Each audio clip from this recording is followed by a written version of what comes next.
बंद रखो। सबसे पहले तो मैं आपको थैंक यू सो मच। बताना चाहता हूँ कि मेरा नाम साहिल लुत्फ है। मैं एक हिंदू परिवार से आता हूँ और जाट कम्युनिटी से आता हूँ। मेरे खिलाफ गलत नैरेटिव ना फैलाया जाए। साथ ही मैं शुक्रिया अदा करना चाहता हूँ श्री एलओपी का, जिन्होंने मेरी 8 घंटे यहाँ बैठ के उसके बाद मेरी कंप्लेंट दर्ज कराई है। और साथ ही बिना किसी मीडिया कवरेज के भी पिछले 1 महीने से इनकी टीम मेरे टच में थी और लगातार ये भी हर दूसरे तीसरे दिन मेरे पास कॉल करते और मेरी हेल्थ अपडेट लेते रहते थे। और ये सब बिना किसी मीडिया कवरेज के था, मतलब कोई प्लान नहीं था मीडिया के सामने आने का। लेकिन जब कल परसों मेरी इनसे बात हुई, इनका कॉल आया कि हेल्थ अपडेट क्या है, तो मैंने बताया कि मेरी एफआईआर नहीं लिखी जा रही। तो सडन ही से कल मिलते हैं और कल मैं आपकी एफआईआर करवाने जाऊंगा। तो मैं इनका दिल से धन्यवाद करना चाहता हूँ जितनी इन्होंने मेरी हेल्प करी।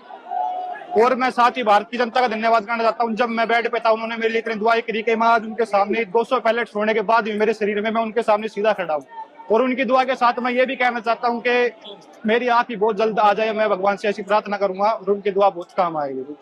साहिल, जीत किसकी हुई? आपके जीत आपके जीत न्याय की हुई है। ये एफआईआर न्याय की तरफ एक और कदम है मेरा, जो पहला कदम है। पर मेरे को खुशी से ज्यादा दुख भी है कि एलओपी के होने के बावजूद भी 8 घंटे लग गए कंप्लेंट दिखाने में, जबकि मैं खुद गवाह खड़ा हूँ। मेरे शरीर में 200 से ज्यादा छर्रे, उसके बाद भी मेरी एफआईआर को 8 घंटे में लिया गया। और शायद ये ली भी ना जाती अगर एलओपी मेरा साथ न देते तो।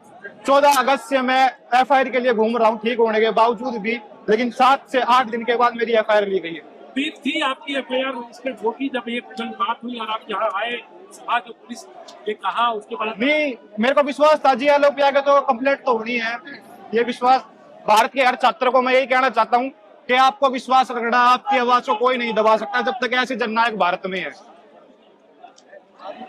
तो मैं साथ ही एम्स के डॉक्टर्स का भी धन्यवाद करता हूं जिन्होंने मेरी बहुत हेल्प करी।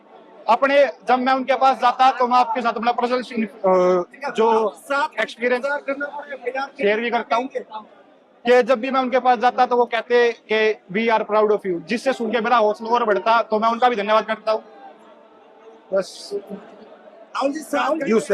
आप कुछ कहेंगे? इसलिए सबका धन्यवाद करना चाहूंगी, इन्होंने हमारी इतनी मदद करी। हमें 8 घंटे यहाँ बिठा रखा, ये नहीं होते तो हम आपको बता देते। ये गए थे हमारे साथ, इन्होंने काम किया है, इन्होंने करा। 14 तारीख से घूम रहे हैं। 14 तारीख को हमारे को 4 छात्र में हटाया, फिर टाइम ब्रांच ने भेजा। ये हमारे साथ जब भी हमारी एफआईआर नहीं लिखी गई, आज ये आए हैं तो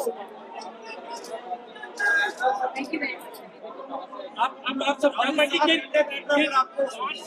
देखिए, अभी तो जैसे अभी कहा शुरुआत हुई है, ये न्याय का पहला कदम है।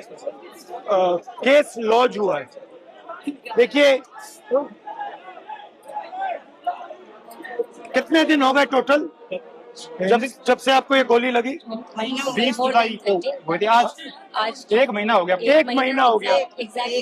छर्रे शरीर में है, 3 छर्रे आंख में है। आंख से इनको दिखाई नहीं देता है। 3-4 छर्रे दिल के पास है। साफ दिख रहा है कि एक युवा के साथ अन्याय हुआ है। और तब भी आज सुबह 11-11:30 बजे हम यहाँ आए। 1 महीने से ये घूम रहे। 11:30 बजे आए, अभी 6:30 बज गए हैं, 6:45 हो गए, तब जाके एफआईआर फाइल किए। अब आप इमेजिन कीजिए, इस देश में कितने महिलाओं का बलात्कार होता है, रेप होता है, कितने बच्चों को मारा जाता है, कितने लोगों को गोली मारी जाती है, कितने लोगों के शरीर में छर्रे होते हैं। ये न्यू दिल्ली, बिल्कुल दिल्ली के बीच में पुलिस स्टेशन है, यहाँ पे न्याय नहीं मिल रहा है। अब इमेजिन कीजिए गांव के किसी पुलिस स्टेशन में या छोटे से शहर के किसी पुलिस स्टेशन में क्या होता है। हमने यहाँ पे कोई गलत काम नहीं किया है। हमने सिर्फ एक हिंदुस्तान के नागरिक के लिए, उसकी माँ के लिए, उसके पिता के लिए न्याय मांगा है और उसके लिए 8 घंटे लग गए। और फाइनल, बड़ी इंटरेस्टिंग बात, फाइनल परमिशन फाइनल होके होम सेक्रेटरी और अमित शाह जी को देना पड़ा, तब इन्होंने जाके फाइनल एफआईआर दिया है। तो आप समझ जाइए एफआईआर रोक कौन रहा था। ये बेचारे जो पुलिस वाले हैं, ये चाहते थे एफआईआर करना, वो वाले भी चाहते थे एफआईआर करना, बट ऊपर से न्याय की ब्रेक लगी हुई है। धन्यवाद। आपके सुनिए sir, Rahul sir, thank you. Rahul sir, Rahul sir.